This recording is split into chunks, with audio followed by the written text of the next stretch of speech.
এই কারণে আমরা বলি যে রাজনৈতিক দলেরও একটা চরিত্র আছে। রাষ্ট্রের কাজ হচ্ছে মীমাংসা করা এবং জনগণকে ঐক্যবদ্ধ করা, এবং এটা করতে গিয়ে সে আইন প্রণয়ন করে এবং ন্যায় বিচারের প্রতিশ্রুতি দেয়। রাষ্ট্র এই কারণেই সে নিজেকে এমন একটা সংগঠনে পরিণত করে যে ঐক্যবদ্ধ রাখে, কারণ সে ন্যায় বিচারের প্রতিশ্রুতি দেয়, ন্যায় বিচারের উপরে দাঁড়ায়। এখন এই ন্যায় বিচার আইনগত ভাবে সে ঘোষণা করে, মানুষ ধরেও নেয় যে এটা তার জন্য ন্যায় বিচার, কিন্তু সত্যিকার অর্থে বিভিন্ন শক্তি সংগঠিত হয়, বিশেষত রাজনৈতিক দলের আকারে অথবা বিভিন্ন রকম সংগঠন, তারা আসলে ঠিক করে কোনটা ন্যায় বিচার, কার জন্য কখনো ন্যায় বিচার। এই কারণে আমরা বলি যে রাজনৈতিক দলেরও একটা চরিত্র আছে, কোন রাজনৈতিক দল কার স্বার্থ রক্ষা করে।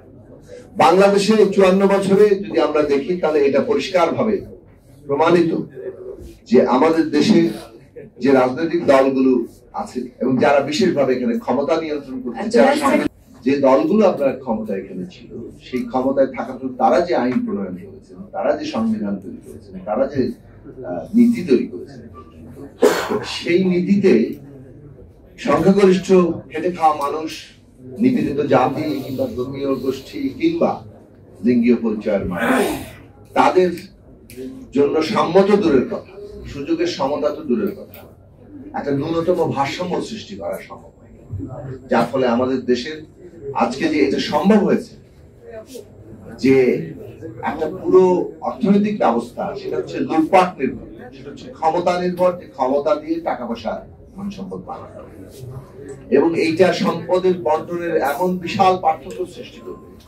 যেখানে লাখো কোটিপতি থাকবে, অন্যদিকে আরেক দল 3 বেলা না খেয়ে থাকার অবস্থায় থাকবে, অথবা সেটা নিয়ে চিন্তা করবে। এই বাস্তবতা বাংলাদেশে তৈরি হয়েছে। এমনকি অভ্যুত্থানের পরেও আমরা বলবো যে এই দেশের সাধারণ খেটে খাওয়া মানুষ, ছাত্ররা আন্দোলন শুরু করেছে বিশেষভাবে জুলাইতে এসে, যদি আমরা দেখি এর আগে 15 বছর রাজনৈতিক সংগ্রাম হয়েছে, গুম খুন অত্যাচার এর বিশাল ভয়ঙ্কর চেহারা আমরা দেখেছি, তার বিরুদ্ধে লড়াই হয়েছে এবং সেটাই জমিয়ে তৈরি করেছে। যখন ছাত্ররা আন্দোলন শুরু করলো এবং তাদের উপর গুলি হলো, সারা দেশের মানুষ সেখানে একত্রিত হলো, শেষ পর্যন্ত যুক্ত হলো কার? 16 তারিখের পর থেকে 18 তারিখের পর থেকে আসলে যুক্ত হলো কার? এই দেশের ছাত্রদের সাথে সাথে কিন্তু অধিকাংশ মানুষ যুক্ত হয়েছে, অভিভাবকরা যুক্ত হয়েছেন, বিভিন্ন বর্গের মানুষরা যুক্ত হয়েছেন, সবচেয়ে বেশি যুক্ত হয়েছেন শ্রমজীবী তরুণরা, যারা রিক্সা চালায়, যারা ছোট দোকানদারি করে। আপনি নিহতদের তালিকা দেখলে পরিষ্কার ভাবে অনুধাবন করতে পারবেন।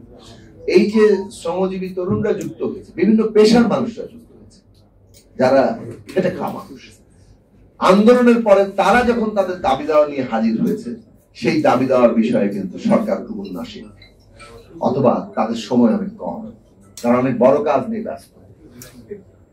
এখন এই যে বড় কাজটা জিনিসটা কি, এটা কিন্তু আপনার দৃষ্টিভঙ্গি এবং পলিটিক্যাল ডিসিশনের ব্যাপার। পলিসি নিতে পারে এমন রাজনৈতিক দল ক্ষমতায় যাবে কিনা। অভ্যুত্থান সমস্ত রাজনৈতিক দলের সামনে এই চ্যালেঞ্জ হাজির করেছে। বিএনপি বড় রাজনৈতিক দল, ক্ষমতায় ছিল, এই কথা বিএনপির নেতৃবৃন্দও বলেন যে অভ্যুত্থান পরিস্থিতি বদলে দিয়েছে, আগের অবস্থা আর নাই। নতুন বাস্তবতার সাথে নিজেদের খাপ খাইতে না পারলে যে কেউই তার প্রাসঙ্গিকতা হারাতে পারে। সুতরাং আমাদের সকলের সামনে চ্যালেঞ্জ যে আমরা জনগণের জীবনের সত্যিকার কোনো উন্নতি করতে চিন্তা করছি না। উন্নতি মানে সবচেয়ে প্রান্তিক মানুষটার উন্নতি, এবং তার উন্নতি দিয়েই উন্নতির বিচার যেদিন বাংলাদেশে হবে, সেই দিন এই দেশের রাষ্ট্র কিছু করতে পারবে। ধন্যবাদ।